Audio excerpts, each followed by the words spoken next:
নেপাল ভ্রমণের ডে 4। বাবা মামনিদেরকে নিয়ে বেরিয়ে গেছিলাম পশুপতিনাথজির কাছে যাব বলে।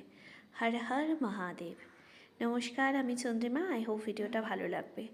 আদিবিকের না মিডিলে একটু হাতে ব্যথা পেয়েছিল, তখন থেকে এই ডিসিশন নিয়েছিলাম একবার বাবার কাছে যেতেই হবে। কেন জানি না, পশুপতিনাথজির কাছে যদি পুজো দিতে যাই না, মনটা যেন ভালো হয়ে যায়। তোমরা যারা নেপালের কথা জানো তারা তো জানো পশুপতিনাথজির টেম্পল কতটা এখানে ফেমাস। আর কাকাই বাবা মামুনি সবাই এসেছে, নিয়ে তো যেতেই হতো। পুজোর ডালি নিয়ে নিলাম। তো ওখানে গিয়ে অনেক এরকম দোকান ছিল। সবার প্রথম পুজো দেওয়ার ডালিটা নিয়ে নিলাম। ওখানে ধূপ, ঘিয়ের পাতি, ফুল, চূর্ণি, নারকেল, বেলপাতা, ফুল সব কিছু আছে। নিয়ে আস্তে আস্তে এগোতে থাকলাম। বাবা মামনিকে নিয়ে আগেরবারে পশুপতিনাথ টেম্পলে গেছিলাম, কিন্তু কাকাইয়ের এইবার প্রথম। আর কাকাই প্রথম থেকে আসার আগে থেকেই বলেছিল, মা রে, কোথাও নিয়ে যাওয়ার আগে আমাকে কিন্তু এই জায়গাটা অবশ্যই নিয়ে যাবি। কিন্তু এটা যেহেতু একটু সকালে যেতে হতো, সময় সাপেক্ষর একটা ব্যাপার ছিল, তাই ওই দিনটা আমরা সিলেক্ট করেছিলাম।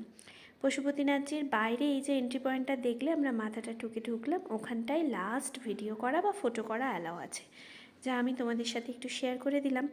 বেরোনোর পর নারকেলটা নিয়েছিল পুজোর জন্য, আর নকুলদানাটা ছিল, চূর্ণিটা ছিল, ঘিয়ের বাতিটাও ঠাকুরমশাই নিয়েছিল। আর এইভাবে না আমাকে মালাটা গলায় পরিয়ে দিয়েছিল। মন্দিরটা একটু ভ্রমণ করে দেখালাম তোমাদের। কেমন লাগলো ভিডিওটা জানি।